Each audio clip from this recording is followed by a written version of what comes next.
tout le sport d'ici avec Bricopro Saint-Bonnet, si pro, si proche. Et Pulsat, images, son, multimédia ménager. Les magasins de proximité.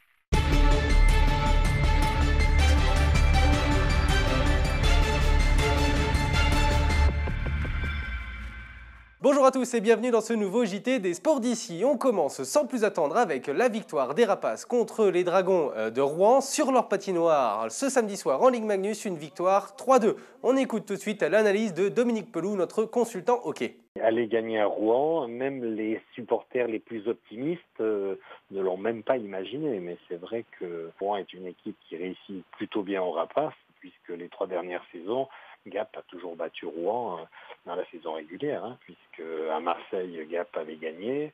L'année dernière, ils ont gagné à l'Alp Arena et cette année, ils vont les battre carrément chez eux. Donc c'est vraiment, ça relève de l'exploit évidemment.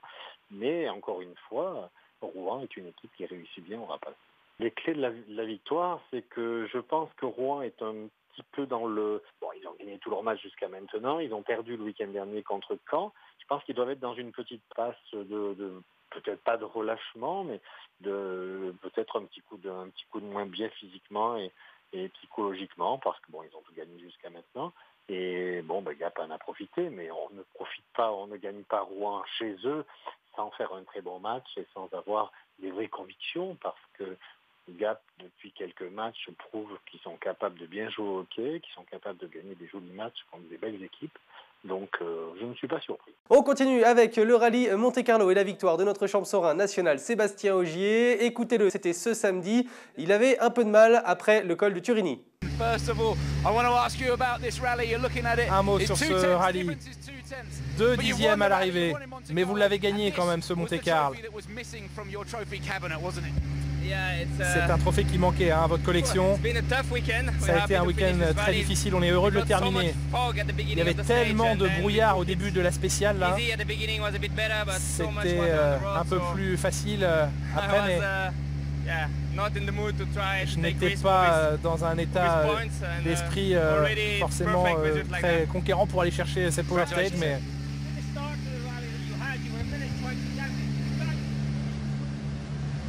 voilà le vainqueur de ce rallye Monte-Carlo 2014.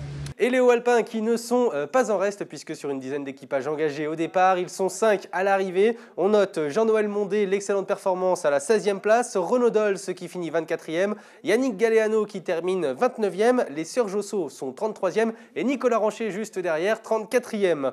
On revoit également l'abandon de Nicolas Resseguer au volant de sa Peugeot 208, des images très impressionnantes.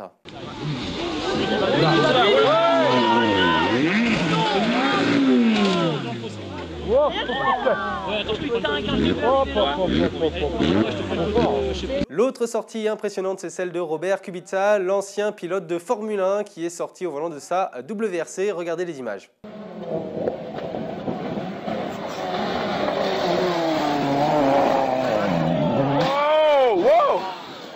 Dios, pega. Non rimeis.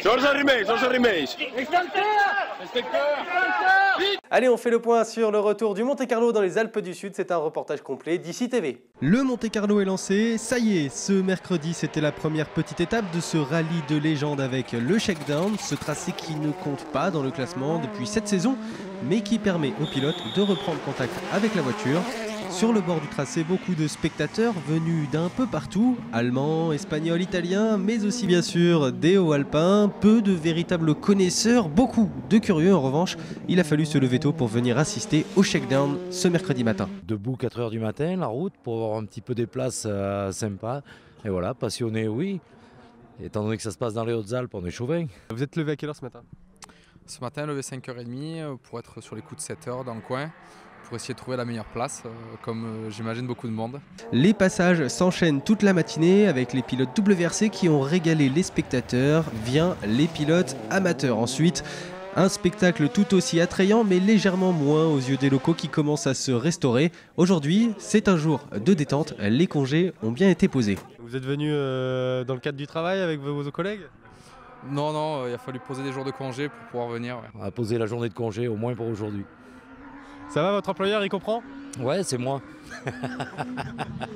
Du beau spectacle, les amateurs sont étonnés de la vitesse et ravis des sensations proposées par les pilotes. Pour une fois que ça vient dans le département, ça fait déjà quelques années qu'on ne le voyait plus, donc c'est intéressant de l'avoir à côté de la maison, du coup ça vaut le déplacement.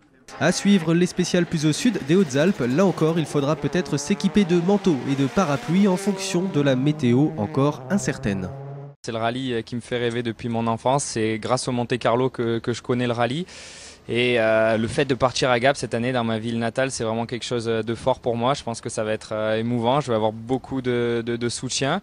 Pour autant, la partie s'annonce pas plus facile parce que les spéciales qu'on dispute, je les connais quasiment pas. Et c'est un rallye vraiment nouveau pour tout le monde cette année où il a fallu prendre les notes en seulement 2 passages et j'espère qu'on a réussi à noter tous les pièges. Donc ouais, il va falloir regarder principalement ici, mais aussi chez Citroën et chez Ford car les voitures restent aussi performantes et ça sera avant tout une bataille de pilotes. Je pensais que ça allait être un peu nul, mais non, finalement c'est sympa. Il y a quelques-uns qui maîtrisent bien la glisse, comme Neuville par exemple. Bon, Sébastien bien sûr, c'est notre chouchou donc on l'a bien aimé, mais non, c'est très sympa. C'est dommage que j'ai pas pris une place pour venir essayer ce soir. Une première journée complètement folle sur le rallye Monte Carlo. Les spéciales ont été très piégeuses et nombre de pilotes en ont fait les frais. Comme les frères Arnaud, les frères Alpin qui sont sortis de route et Damien Auberti qui a eu des ennuis mécaniques. À l'arrivée de la 3e spéciale, peu avant midi, les pilotes étaient très réservés sur leurs résultats. Écoutez ces pilotes WRC. Un tout petit peu à droite, mais rien au frein, sûrement plus que les autres. Je veux survivre à cette journée, alors nous y allons très prudemment. C'est très difficile. Les derniers 8-9 km, c'était très lent. Nous conduisions comme ma grand-mère pouvait conduire au supermarché. C'était incroyablement lent, même si nous avions les pneus neige et slicks. C'était très dangereux, nous avions le grip à droite et rien à gauche. Un tout petit peu à droite, mais rien au frein, sûrement plus que les autres. Mais c'est très dangereux et très difficile. Chez Léo Alpin, c'est Nicolas Resseguer qui signe l'un des meilleurs temps sur la 3e spéciale à une vingtaine de secondes du leader du classement général Brian Bouffier. Nicolas Resseguer a vécu l'enfer, il le dit. L'enfer, là, vraiment un spécial très sale. Très dur de rester sur la route et de garder un rythme, quoi. C'est très dur. Hein. Harry Vatanen, ancien champion du monde des rallyes bien connu, était à l'arrivée de Laborel. Pour lui, rien de surprenant, c'est le rallye Monte Carlo, c'est la définition même de ce rallye de légende. Et c'est ça, le rallye. Si on connaît le vainqueur avant que le rallye commence, c'est comme un peu, si vous lisez le livre d'Agatha Christie, et vous savez l'assassin sur la première page. Vous voyez? Alors, évidemment, ce n'est pas sympa pour ceux qui ont perdu beaucoup de temps, mais ça donne une possibilité aux autres pilotes. Si en imaginant que Seb était en tête depuis le début jusqu'à la fin, alors ce n'est pas vraie compétition. Maintenant, Seb doit remonter, tout le monde doit maintenant trouver les bons pneus, mais ça, c'est le Monte Carlo. Hécatombe, côté pilote, Dany Sordo, Thierry Neuville, Martine Prokop, François Delecourt, Julien Morin et de nombreux autres sont contraints à l'abandon. Thierry Neuville, dès le matin après une sortie de route, les amateurs de rallye sont très surpris de ce premier bilan. L'un d'eux, Sylvain, a pu assister à 2 spéciales. Il nous raconte ses sensations. On est allé dans la première, c'était super sympa. Par contre, la deuxième, c'était quand même atypique avec des routes gelées. Et honnêtement, c'était pas super sympa parce qu'ils étaient en slick. Et les plus jolies voitures ont été plus ou moins les dernières avec les roues un peu plus étroites, on va dire. Dans la première, c'était plus un rallye asphalte, on va dire, malgré que ce soit gelé. Par contre, dans la deuxième, le spectacle, il n'était pas trop au rendez-vous, c'était assez arrêté, quoi. Même Nicolas Ranchet a subi quelques avaries. Il a touché sa roue avant droite et a réussi à la changer in extremis avant de rallier les stands le midi sur le parc d'assistance de Gap. Le rallye Monte Carlo est donc fidèle à sa réputation, difficile, truffé de pièges et imprévisible. Cette édition 2014 réserve encore bien des surprises car ce vendredi, c'est entre autres une spéciale longue de 50 km entre Vitrolles et Faye que les pilotes devront réaliser 2 fois.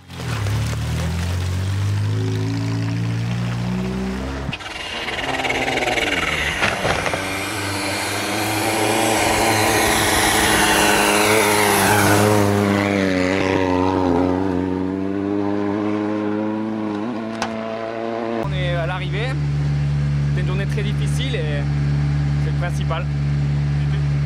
Le rallye est loin d'être fini. Ah, il est loin d'être fini, il peut encore se passer beaucoup de choses. C'était comment en pneus dans celle-là? Neige et clous. La spéciale 3 se passait très bien puisque on était très bien. Apparemment, on avait le 4e temps au premier intermédiaire. On avait le bon choix de pneus. Après, dans la descente, c'était enneigé, mais on aurait eu le bon choix de pneus.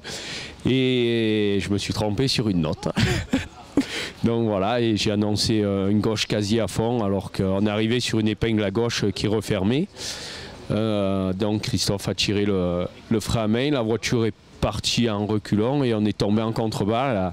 La voiture a vraiment rien du tout, mais on n'a pas pu ressortir. C'était pas la journée qu'on espérait pour commencer le championnat, c'est évident.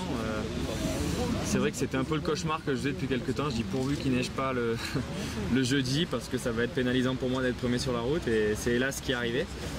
En plus de ça, on a fait un mauvais choix de pneus ce matin. On avait des infos météo qui nous indiquaient que la température était positive et que ça allait en s'améliorant, et ce qui a été complètement l'opposé.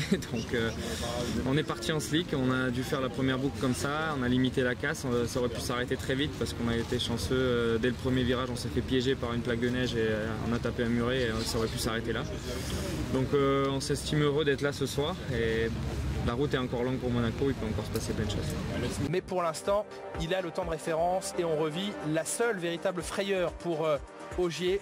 C'est cette prise de corde et cette sortie très très sale qui positionne dans une première glisse Sébastien Ogier et qui peine un petit peu à retrouver la stabilité. Fin de Monte-Carlo, en tout cas sur Gap, les pilotes sont repartis direction Monaco. Mais le parc de Fontaine aura vécu 2 jours au rythme des balais de voitures et s'est transformé en immense parc d'assistance pour accueillir toutes les écuries du championnat du monde WRC. Et après 2 jours passés dans la capitale douce, les équipes s'affairaient cet après-midi pour démonter les assistances. Direction donc Monaco pour la fin du rallye. Mais une chose est sûre, et malgré 2 jours de pluie, mécaniciens et pilotes reviendront l'année prochaine, puisque Gap devrait accueillir le Monte-Carlo pour les 2 ans à venir. See you next year. We look forward to coming to Gap. Allez, on passe aux résultats sportifs du week-end et le club de Boules-Ferrées Gapençaise qui s'est incliné 21-22 contre Grenoble-les-Bains. Une victoire très très courte dans le groupe maintien. Une défaite qui laisse des regrets selon Fabrice Soudra, l'entraîneur, mais qui permet aux Gapençais d'inscrire le point bonus. Il reste second au classement avec 2 points d'avance sur Romans qui s'est imposé à la Côte Saint-André. On continue avec du basket pré-national. Lourde défaite des Gapençais, vous pouvez le voir, contre Arles 59-81. Excellence féminine, courte défaite des Gapençaises 46-38 à Saint-Chamas. Handball en pré-national masculine, les Gapençais se sont inclinés à Marignane 41-38 ce samedi. Pas mieux chez les féminines en National 3 qui ont perdu leur rencontre face à Mazan 25-38. Rugby, championnat honneur, les Gapençais en déplacement sur l'Île-sur-la-Sorgue ont perdu 14-13, toujours aucune victoire cette saison pour les Gapençais. En Fédéral 3, les Gapençaises à Marseille se sont très lourdement inclinées 72-0. Il faut dire que les Marseillaises sont excessivement fortes cette saison. Allez, le JT des sports est maintenant terminé. On termine pour le plaisir avec Sébastien Ogier qui fait le taxi dans les rues de Monaco. Excellente fin de journée sur DC TV.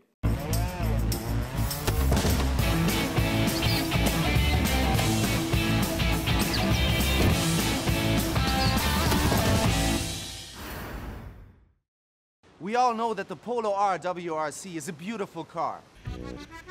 It's the World Rally Champion. But guess what? Taxi! It can be so much more. We are at the Meridian Beach Plaza right in the middle of Monte Carlo. And since the WRC is in town, we have a little surprise for the hotel guests. You need a taxi? You have no clue what's coming. Bonjour. Taxi? Ah oui, ok. Taxi spécial. Ok. Taxi spécial. Attaque. Attaque.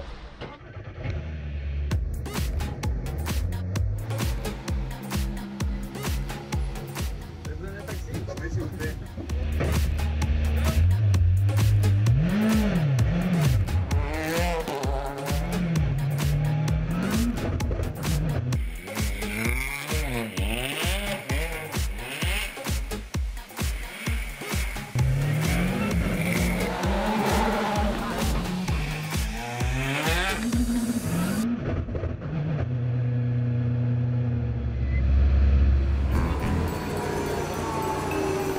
not allowed. The police is not happy, hein? No, it's not. Oui, bonjour. Pas de problème. Merci.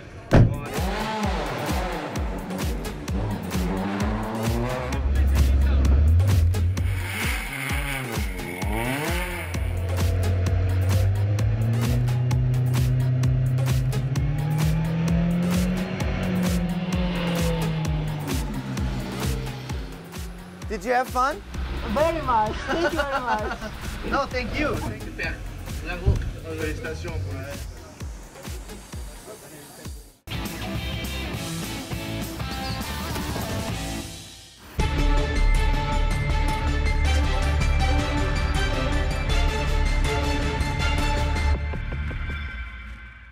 Tout le sport d'ici avec Brico Pro Saint-Bonnet, si pro, si proche. Et Pulsat, images, son, multimédia ménager. Les magasins de proximité.